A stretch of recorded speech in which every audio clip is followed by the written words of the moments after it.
Digital Circus, uma série animada de produção independente, criada por Guzi Works e produzida pela Glitch Studios. Acho que a partir desse ponto você já assistiu algum episódio dessa série, personagens interessantes, um enredo inicialmente intrigante e um bocado de maluquices. Estamos nos aproximando do episódio 7, que aparentemente será o episódio em que os mistérios da série provavelmente serão em sua maioria solucionados, e a partir daí será mais o desenrolar da série com as consequências do que descobrimos sobre esses segredos. Então, para você que está perdido ou simplesmente está interessado em ver as possibilidades de perguntas e respostas que esse episódio vai trazer, nós vamos fazer um apanhado geral dos episódios e ver o que nos espera. Então seja bem-vindo ao Departamento de Teorias, deixe seu like, se inscreve e bora pro vídeo.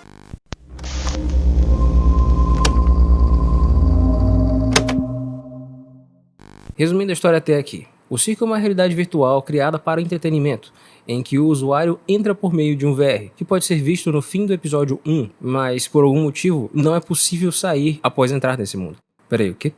Enquanto os personagens passam por uma série de aventuras extremamente arriscadas, porém não mortais, aqui ninguém bate as botas de verdade. Ao longo da série podemos acompanhar mais sobre o desenvolvimento dos personagens, e como a história de cada um deles nos revela algo fascinante sobre aquele mundo. Kinger, por exemplo, apesar de parecer paranoico ou sem sentido algum, possui uma característica bem interessante. Ao ficar no escuro, ele parece recuperar sua consciência. Isso se deve ao fato de lembrar de suas últimas memórias juntamente à sua esposa, que apareceu apenas corrompida durante a série. Kinger nos conta que durante esses últimos momentos que passou com sua esposa, ele foi capaz de acalmá-la, porém é algo que não adiantou muito, já que ela foi jogada num poço junto com outros abstraídos após isso. O negócio é que depois desses acontecimentos, Kinger passa a se enfiar em diversos locais escuros ao longo da série, numa tentativa de recuperar suas memórias e também de ter alguns segundos de sanidade a mais. Kinger diversas vezes demonstra um grande entendimento com programação, o que levanta um forte indício de que ele tenha tido uma grande participação na criação da realidade do circo digital, já que ele consegue compreender diversas vezes as camadas daquele mundo e até mesmo manipular ou criar algo do zero.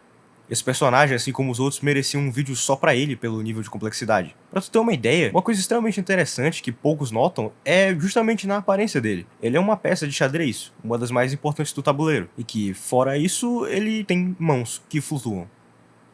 Ou seja, muito provavelmente pelo Kinger ser o mais antigo ali, ele teve uma escolha de avatar bem mais básico, que remetesse à função original do jogo. Se você já é familiarizado com jogos em realidade virtual, já deve ter notado que na grande maioria das vezes não dá pra ver nada no seu avatar, a não ser suas mãos. O fato dele ser apenas uma peça com mãos que flutuam pode remeter a isso. Sem contar a sua obsessão com insetos. Isso é um detalhe bem bonitinho, na verdade. Ele diz para Pomni que sempre odiou os insetos, porém sua esposa conseguiu fazer ele gostar disso. Caso ainda não tenha ficado extremamente óbvio, para quem não manja de norueguês, a graça é que bugs significam insetos em inglês, e bugs também significam as falhas que um programador precisa caçar. Então Kinger, como um programador, odiava os insetos, até conhecer sua esposa. E já que a gente falou um pouco do Kinger, seria bem legal a gente explicar um pouco de cada um dos personagens. Acreditem, isso vai ajudar bastante vocês a entenderem o que vai rolar nos próximos episódios.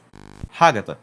A Hagatha tenta ser a mais acolhedora do grupo, sempre demonstrando uma preocupação com todos que se encontram ali, mas que mesmo assim não parece muito segura e em várias situações tem um conflito direto com Jax. Na verdade, todo mundo tem um conflito direto com esse cara. Muita gente interpretou e ainda interpreta a Hagatha como alguém ruim e falso, porém eu acredito que isso seja bem errôneo e quase que completamente equivocado de se afirmar após o episódio 6, onde temos uma cena bem bonita de interação entre Hagatha e Kinger. Se somarmos essa cena com a cena do bar do episódio 5, fica bem fácil de entender que provavelmente ao longo de sua infância, Hagatha foi acostumada a ter uma posição retilínea na sociedade e uma personalidade bem forte e que fosse capaz de ajudar os outros, provando que, mesmo que ela assuma essa posição de alguém gentil e prestativo, e que de fato quer ajudar alguém genuinamente ali dentro, ela também se encontra em uma posição extremamente frágil e que necessita igualmente de ajuda, estando sob constante pressão e à beira de muito provavelmente se abstrair.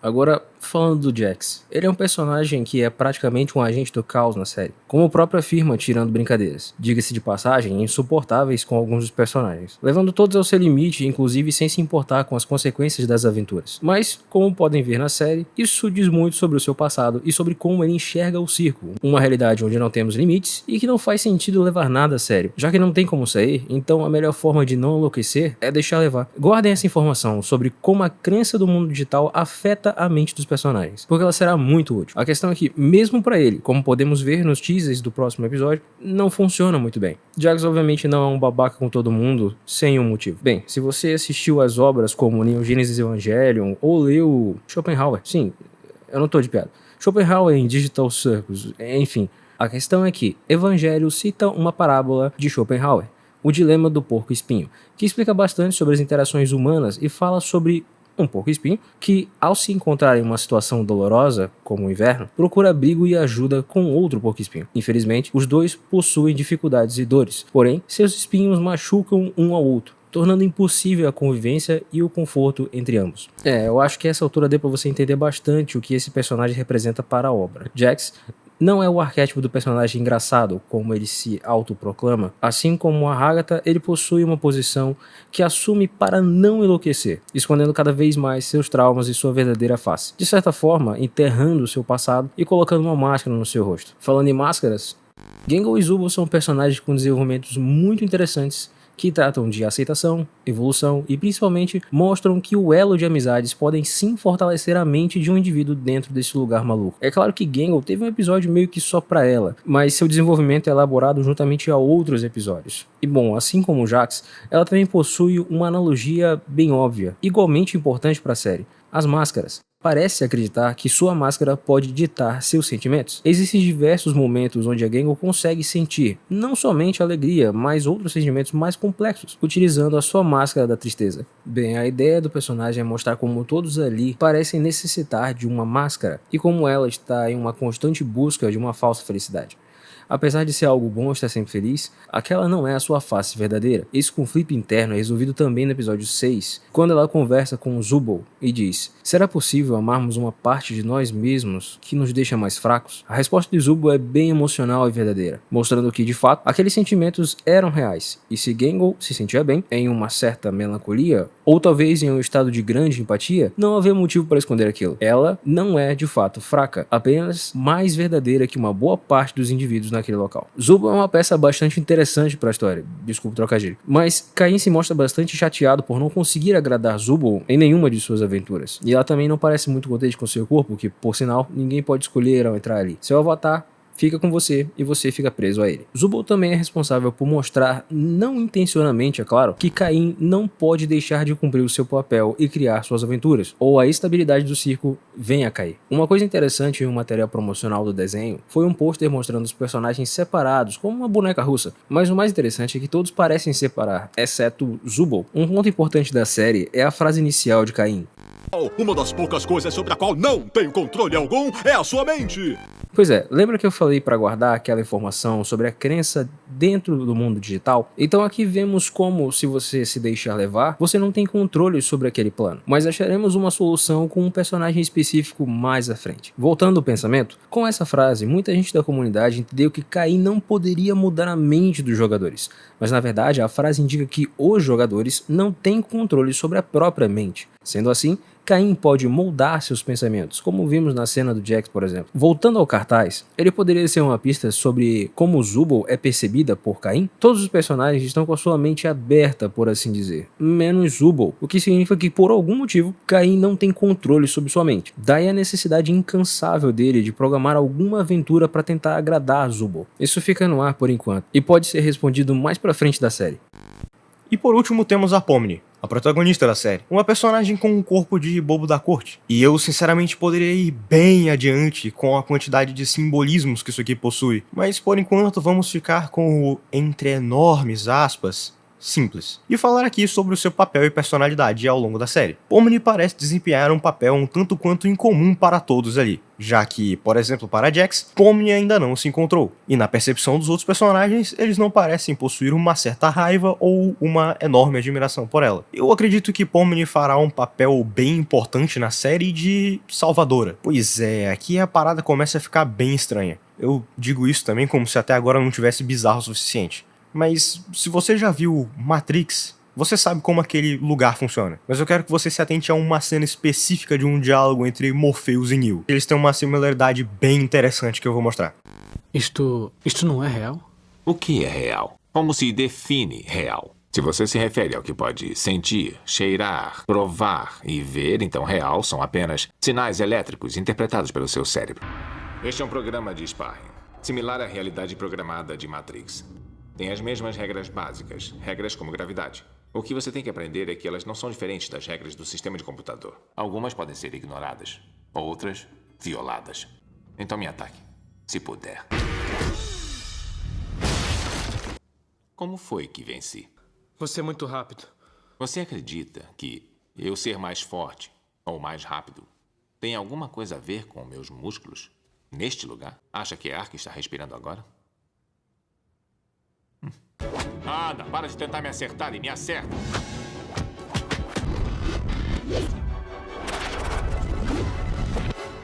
Você sabe que nada disso aqui é de verdade, né? Esse jogo é literalmente pra atirar um no outro, então pra que demonstrar toda essa superioridade moral? Bom, eles são meus amigos, eu não quero machucar eles. Beleza, choque de realidade então. Gostando disso ou não, agora a gente é um bando de personagens de desenho animado. Eu sei que você odeia esse lugar, todo mundo odeia. Mas a parte boa é que você pode fazer o que te der na telha.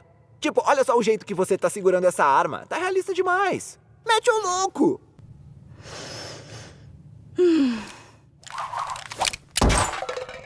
Hã? Ai, fala sério.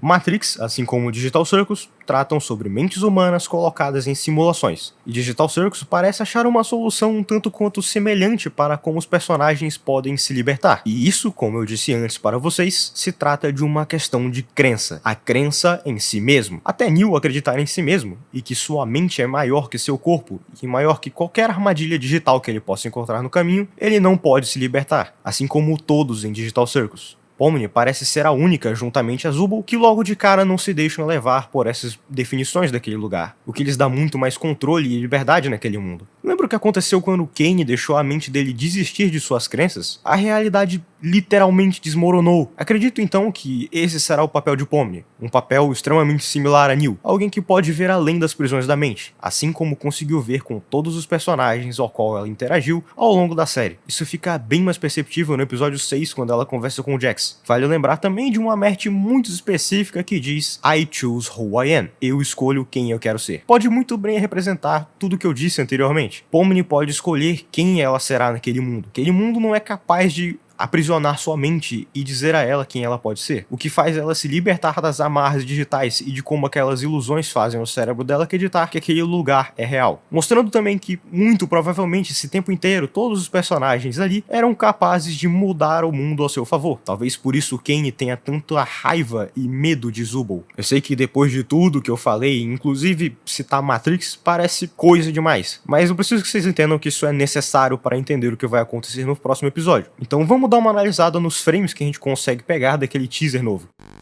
Eu acredito que o que mais me chamou a atenção durante esse teaser é o quanto eles fizeram questão de mostrar diferentes portas. Dentre elas, existe uma porta com um texto acima dizendo Escritório do Caim. Uma coisa visível é que essa porta possui duas cores, azul e vermelho, e alguns adornos. 2 estrelas na parte vermelha, junto a uma lua, e na outra, uma única estrela. Essas cores e símbolos podem representar uma coisa bem grande. Para entender, vamos voltar ao final do episódio 6, onde Caim fica em choque e mostra seus olhos em cores azul e vermelho. Além dessa estranha coincidência, Caim compartilha o mesmo nome que a empresa responsável pela criação do jogo, C&A, que, a julgar pela sigla e pelo nome do personagem, significa Caim e Abel. Como é que a gente pode afirmar isso? Pelo nome de Caim, que remete a uma história bíblica, a história dos filhos de Adão e Eva. Nesta história, Caim mata seu irmão Abel por um surto de inveja, cometendo o primeiro pecado. No mínimo, uma escolha bem interessante de nome, não é? Essas cores e símbolos na parte vermelha da porta, então, poderiam significar Caim,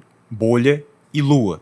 Já na parte azul, aquela única estrela poderia representar Abel. Outro chute que a gente pode dar, mas que seria bem improvável, porém que seria extremamente legal se fosse verdade, é que a bolha, na verdade, esse tempo todo, era Abel. Veja, Caim poderia ter devorado e incorporado a mente de Abel em seu sistema, porém, ele seria incapaz de apagá-lo, projetando então Abel na bolha. Esse seria o motivo pelo qual a bolha é tão inconveniente para Caim, desrespeitando suas regras e também fazendo atitudes peculiares e sem sentido, pois sua mente já não seria mais a mesma, assim como a mente de King não está mais intacta.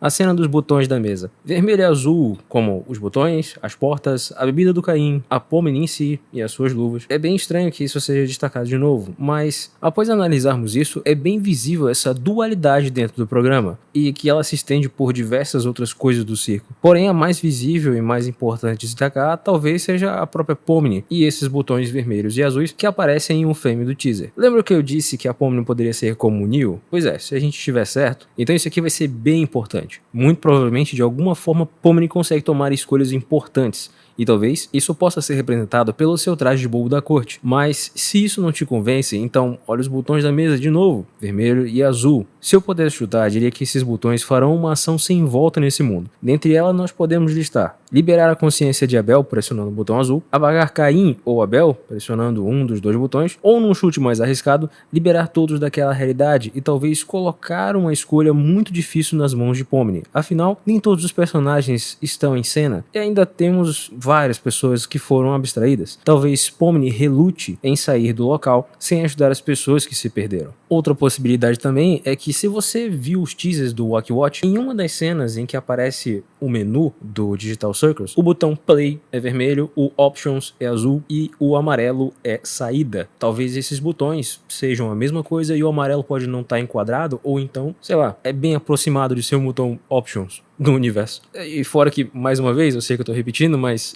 vermelho, amarelo e azul, as cores do uniforme da Pomni. Ainda nesse print, podemos ver King apontando para Pomni, o que para muitos da comunidade indicou uma briga entre os dois personagens. Só que eu acredito que possa ser algo a mais. E como a própria série ensinou pra gente, é muito estranho presumir uma briga. Claro que pode acontecer e eu vou estar só falando bobagem, mas sei lá, pra mim parece que o King tá só num momento de sanidade, já que o ambiente é um pouco escuro. E talvez ele esteja explicando pra Pomni um pouco da história do local ou a funcionalidade daqueles botões. Ou quem sabe ele tá só apontando pra algum lugar e a galera assumiu que ele tá brigando. Mas vai saber, provavelmente ele tá explicando algo pra ela. Bom, indo pro frame agora do Jax isolado. Lembra que eu disse que nem todos os personagens estavam em cena? Pois é, um deles talvez seja o Jax, que, como muitos de nós, inclusive eu também, estamos apostando, pode se abstrair no próximo episódio. Ou talvez em 8 chute, não seja ele em que vai abstrair, mas sim se tornar ainda mais distante. Sem falar de que temos um teaser da porta do seu quarto abrindo para uma luz muito forte. Quem sabe ele possa encontrar alguma forma de sair?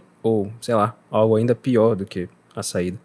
Outra cena bem intrigante é que uma mão com luva segura uma pequena mão de prata. Interessante destacar que antes a gente vê um balde cheio de chaves também pratas, que provavelmente pertence ao Jax. E a julgar pela textura, essa mão parece uma outra dessas chaves. Talvez seja a chave para o escritório do Caim, ainda não dá para saber direito. Mas eu afirmaria com certeza que isso é uma daquelas chaves. Essa mão também pode ser tanto do Caim, do King ou do próprio Jax. Mais provável que seja do próprio Jax. Mas sei lá, o lugar tá meio isolado. Pode ser do Caim também. O globo de neve. Muito provavelmente pode ser uma das maneiras que Caim usa para poder enxergar as dimensões que ele cria, já que dá pra ver que tem algumas casinhas ali dentro. Muito provavelmente aquilo são, sei lá, passagens de portal que ele vê, e agora a gente vai finalmente poder ver também como ele observa os jogadores a qualquer momento. Aquela porta de verdade. Vemos uma porta que eu acredito que poucas pessoas na comunidade notaram. É uma porta com uma textura diferente das outras. Parece uma porta real. Seja lá quem vai abrir isso, Jax ou qualquer outro personagem, ele pode de fato ter achado uma saída, e não uma falsa saída como a Pomni achou no primeiro episódio. E achar uma saída de fato nos leva a falar de um único personagem que nunca parou de procurar a saída: Kaufmo.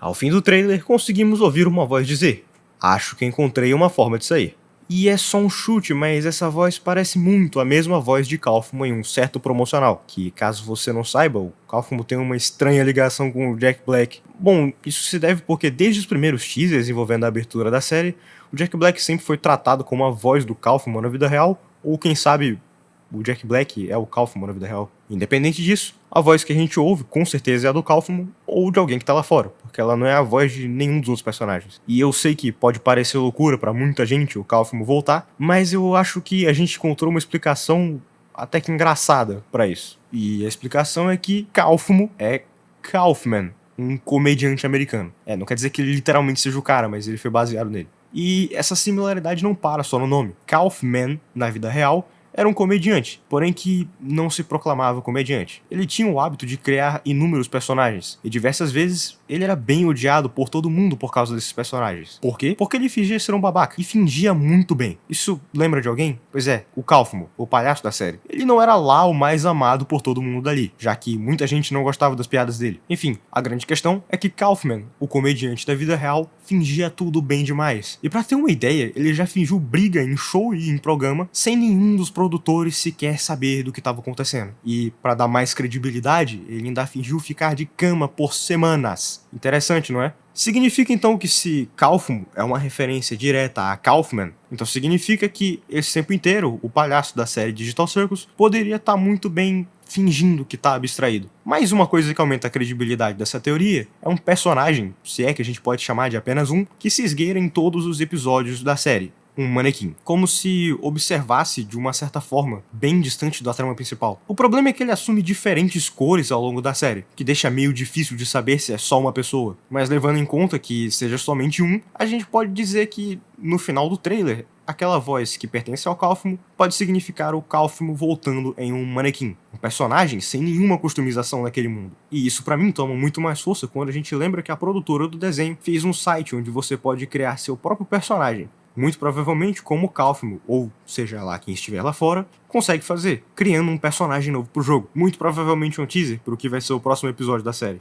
Bom, no geral, bem resumidamente, já que teve pouquíssima coisa nesse vídeo, para não dizer o contrário, é isso que pode acontecer no próximo episódio. A gente deu um contexto sobre como os personagens se comportam e sobre algumas coisas que podem acontecer no próximo episódio. As teorias em algum momento ficaram meio viajadas? Com certeza, mas se não fosse, elas não seriam teorias do departamento. Mas se você gostou, e bem, se você tá até aqui no final, acredito que você gostou, deixa o seu like, se inscreve, compartilha. E não se esquece de deixar seu comentário também, falando sobre o que você acha que pode acontecer no próximo episódio. E ativa o sino pra gente se encontrar nos próximos arquivos do departamento.